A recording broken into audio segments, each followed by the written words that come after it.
What's up, everybody? Eric here with another EWE Reviews. Today we're going to be talking about Fast X. But before we get into that, please like the video, subscribe to the channel, let me know what you thought in the comments down below.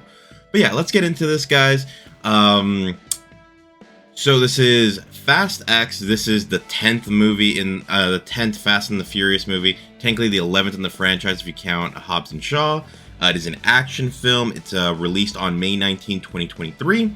The director is Louis Leterrier. The cast includes Vin Diesel, Jason Momoa, Michelle Rodriguez, Jason Statham, Tyrese Gibson, Ludacris. Pause for effect because there's still more people and I don't want to put everyone on the screen at once. Also includes John Cena, Jordana Brewster, Natalie Emanuel, Sung Kang, Brie Larson, and Charlize Theron. It's a pretty big cast, and they have other actors from other movies that have kind of like do little cameos and things like that here and there. Some characters that we didn't know exist, and they're in there, but yeah. This is a spoiler-free review. I'm not sure if I said at the beginning, spoiler-free review, with a runtime of 141 minutes. So it is long, and you guys know how I feel about long movies.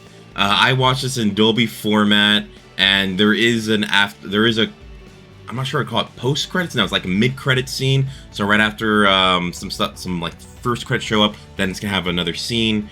I don't know if there's anything after that. At that point, I was just like, I just gotta get out of here because I need to pee. So yeah, let's talk about the plot real quick. Spoiler-free plot. I wrote this actually before I saw the movie. So the son of one of Dom's old nemesis, the villain from Fast and the Furious 5, Fast 5 is now here wanting revenge on Dom for killing his father, basically ruining his life, and he wants to take everything from Dom to make him suffer. And he'll do anything to his friends. He even like does something to frame them. That's the basic idea of the movie, and I believe that this is supposed to be the start of the end of this franchise. They want to finally retire it. If you're wondering, does this movie have an actual conclusion? It does not. This is part 1, and we don't know how many parts there are going to be. I pray to God that it's just 2 parts. I do not want this to be 3 parts because I don't think Fast and the Furious needs to have that many parts. I was already happy months ago thinking, yeah, it's finally gonna end, and I found out last weekend, oh no, this isn't the last movie. I was like, just end it. Not because I hate it. I'm just like, I just want it to end. Sometimes when things go on too long, it gets worse and worse. I don't know, people are gonna say like, oh, just don't watch it, but it's like, you don't want it to like leave with the sour note at the end. You'd want to remember how it was great, not the bad parts of it. Even like if you've been watching it, you're just invested at that point. Think of Game of Thrones. What was the big problem? Season 8, people didn't like how it ended, and they left a sour note for something that you really enjoyed the entire time through. But yeah, guys. So let's move on now to my thoughts on the movie, and I have a bunch. So one thing I want to talk about before I actually talk about this movie in particular, there was something about Fate of the Furious that always bothered me, and I just want to bring it up real quick. I never liked the fact that Dom's son, that they named him Brian. I know it was because of Paul Walker's character from the franchise. However, Brian is still alive in the franchise.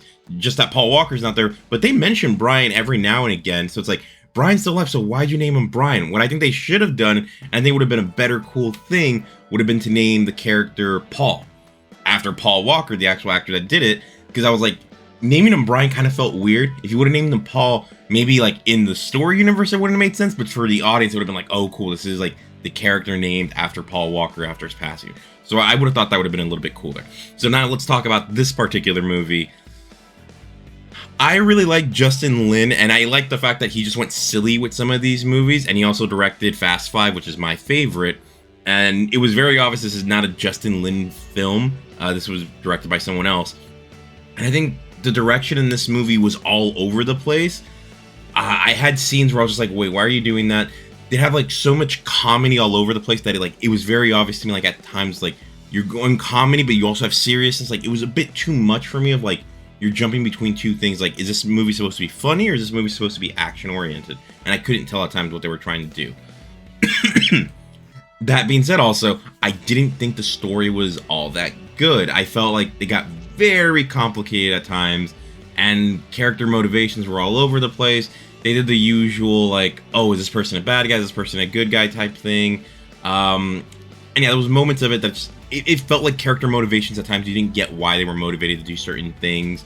And it just, it didn't fully work for me. There's one character I'll praise in a little bit, but yeah, that didn't work for me. They also separated the characters from each other. All right, I'll get back to that in a second, about that characters being separated. I had one problem, and it's like, it's gonna be something that people are gonna be like, really? I laughed at some of the action sequences because they would go so over the top. If you've seen the trailer, you've seen that Dom ends up destroying 2 helicopters with his car, even though they've like harpooned him. Somehow he destroys them, and at first in the trailer, you're like, okay, that's probably where it ends. No, it gets even more ridiculous than that. I'm not going to tell you what happens, but it gets even more ridiculous than that. And I was just laughing the entire time. I was like, why are they doing this? The movie is self-aware, though. They even say earlier in the film, like, oh, they defy the laws of physics all the time. So I'm like, okay, they're self-aware. But it still didn't stop me from laughing. I was like, I don't think I was meant to laugh at that. I love the Jason Momoa character, and I'll get back to him in a little bit. But he was like a version of the Joker. And I get like Vin Diesel's supposed to be like very serious, but the Vin Diesel character I don't think meshed well for me with the Jason Momoa character. But I love the Jason Momoa character. I think the problem with the Vin Diesel character is like it's supposed to be like a Batman and Joker thing, but it's like, yeah, Batman's cool, but if Batman's crying about like, oh, family the entire time, like it's not that much fun anymore when you're just crying about family. I'm sorry, it just didn't work for me in that aspect. And then going back to like the other cast members, a lot of times they felt like they were afterthoughts and they were just using them for like comic relief. Like I know they've done that with a bunch of them before, like Tyrese, Ludacris, and Natalie. They usually use them for like comic relief stuff, things that are funny, but it was like even more obvious here because they were separated from Dom and that's all they were really doing. And it was just like, okay, you guys really are just separating them and you don't know what to do with them, so you're just keeping them there, making them be comic relief. And when this movie's already so long, it just felt like, you guys could have done stuff there. So going off to another thing that, it's going to be a weird complaint. So you know how in Fast 9 they go to space, which I thought was ridiculous. It was just like, what? Why are they in space? It was Fast 9, right? Or was it Fast 8? It might have been 8 for all I know. It might have been Fate of the Furious. But they go to space in one of them.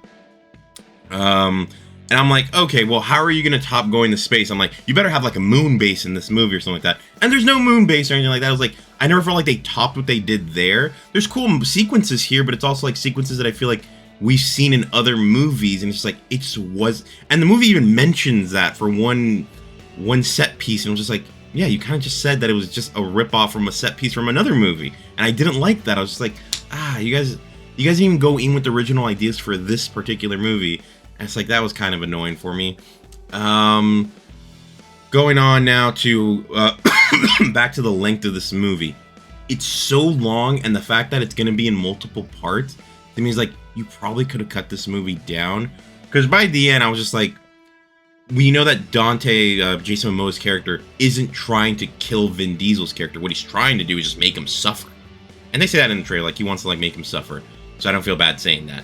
And it's just like, if you're not trying to kill him, you're trying to break his family and all that, like you don't need to have them have so many face-to-faces. You could have cut that down, and you would have had a smaller, more concise film. This felt like it was just felt super long for no apparent reason.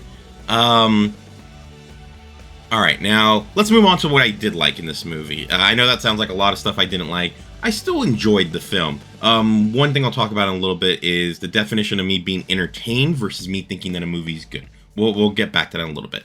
So, real quick, I love the action. I thought a lot of it was fun. Even though I was laughing, I still had a lot of fun with it. Like I said, I don't think I was meant to laugh for some of it, but I still had fun with it. Jason Momoa, I was just laughing a lot of times. I was like, what the hell? This guy's so unhinged and just doing weird stuff. But it worked for me. I was just like, you know what? Screw it. Fast and the Furious, like, if you're going to go full crazy now, just get a guy that's very arch. It doesn't matter at this point. Just put him in there. So this probably is the right villain to have at this point. That being said, Jason Momoa's character is, his actual motivations make sense to me. Like, if you actually, like, during the movie, they kind of explain why he's like the way he is. And it did work. That part I would say. Does this plan get a little bit overcomplicated? Yes. But at the same time, if you think about, for me, like, thinking about my version of Joker, I'm like, if you look at Joker from, I'm talking about Batman's Joker from like comics and like the animated show, his ideas they get a little bit overcomplicated at times, and it kind of the reason why he never killed Batman. If he was just been direct, he probably would have killed him. And I like the fact that this movie was based off a lot of Fast 5, which I said is my favorite Fast and the Furious movie. So it's like, you know what? I like the fact that it's there. There's another cool thing about this is that you do see Paul Walker in the movie, but it's from flashbacks from Fast 5. So that was really cool. It's like, okay, we got to see the guy that like we grew up with this franchise, and this was one of his like best ones in my opinion. So that was really cool. I'm trying to think if there's anything else that I'd say was really cool. Like cool like races and stuff like that. That was nice. They tried to tie in other loose ends, characters from that we didn't know about from other movies, like relationships and stuff like that. So stuff like that was in here. It was nice. I thought it was fun. Again, having all the characters separated for majority of the movie, I didn't feel was the right move, but I get it. It's like when you're trying to do like a multi-part movie, it's like, okay, we need to show them at their lowest point, and if they're a family, when they're at their lowest, when they're not together, when are they going to be at their best, when they're back together as a group. And I can't argue with that, because I mean, I praised another movie that was like that recently with the Mario movie, where it's like, oh, Luigi and Mario, when are they their best, when they're together. So I was like, okay. All right, so let's move on now to my score, guys. And real quick, this is where I want to talk about if I might not necessarily think a movie's good, but I can be entertained by it. I can say like, oh, I had fun, I liked it, but I don't think it's necessarily good. This is one of those movies. A lot of people I think are going to say that this movie is like really bad. For me personally, I thought it was okay. But I also think I'm probably coming in from like, I've been watching these movies for so long. I mean, I started with Fast and the Furious 1. So it's like, okay, I've been indoctrinated into this. And I'm like, they would have to do something like really, really bad for me to say, oh, it's a horrible movie, don't watch it. I thought it was okay. Do I think it's something that people are going to be like, oh, that was amazing? No, not at all. But I think people are going to be entertained by it, cool set pieces and things like that. Would I recommend this movie? Oh, wait, I didn't say, yeah, I said it's okay. It's a 6 out of 10, okay. Would I recommend this movie? If you've liked previous Fast and the Furious movies, yes. If you're someone that, like, early on, you already started saying, like, no, I don't want to really watch stuff, then don't watch it. This keeps going with the silliness of stuff, so I'm like, I don't think everyone's going to like that. So yeah, guys, those are my thoughts on this particular movie. My next review that I'm going to do next Thursday is for the Little Mermaid movie. Now, one little caveat with that, Little Mermaid is one of my least liked Disney films just because there's a story element that I really hate. And so I'm watching it, and I actually found out that it's over 2 hours, and I'm like, how did they take an 80-minute movie and somehow they're going to add like 40 more, no, not even 40 minutes, like 50 more minutes to it. I'm like, I don't get it. Why are they making it so much longer? But yeah, guys, that's going to be my next review. Like, again, please like the video, subscribe to the channel. Let me know what you thought in the comments down below. Let me know what you thought about this movie, because I feel like this movie's going to be mixed all over the place. I know I've had other movies where people are also mixed, but like this is one where I'm like, I don't know where this one's going to land. So yeah, let me know in the comments whether or not you liked it or not. But yeah, guys, thanks for watching, and I'll talk to you soon.